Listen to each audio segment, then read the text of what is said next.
கடந்த வெள்ளிக்கிழமை கிளான் புக்கிட் டிங்கியில் உள்ள ஓர் எண்ணெய் நிலையத்தில் காருக்கு எண்ணெய் நிரப்பப்படும் போது அடையாளம் தெரியாத நபர்களால் சுட்டுக் கொல்லப்பட்ட நபர் போலீசாரால் தேடப்பட்டு வந்தவர்களின் பட்டியலில் இடம்பெற்றுள்ளார் என்று ஸ்லாங்கூர் மாநில போலீஸ் தலைவர் டத்தோ ஷாஸ்லி கஹார் தெரிவித்தார்.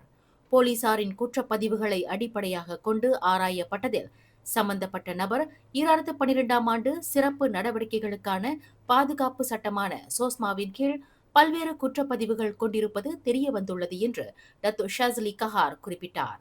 இன்று ஷா அலாம் ஸ்லாங்கூர் மாநில போலீஸ் தலைமையகத்தில் நடைபெற்ற செய்தியாளர்கள் கூட்டத்தில் அவர் இதனை தெரிவித்தார். 34 வயதுடைய அந்த நபர் சட்டவிரோத நடவடிக்கைகளில் ஈடுபட்டு வந்திருக்கலாம் என்று நம்பப்படுகிறது என்று அவர் மேலும் கூறினார். மேலும் செய்திகளை தெரிந்து கொள்ள கீழே இருக்கும் பெல் பட்டனை அழுத்துங்கள். உங்கள் மகிழ்ச்சியை வெளிப்படுத்த லைக் மற்றும் ஷேர் செய்யுங்கள். தொடர்ந்து திசைகளோடு இணைந்திருக்க சப்ஸ்கிரைப் செய்யுங்கள்.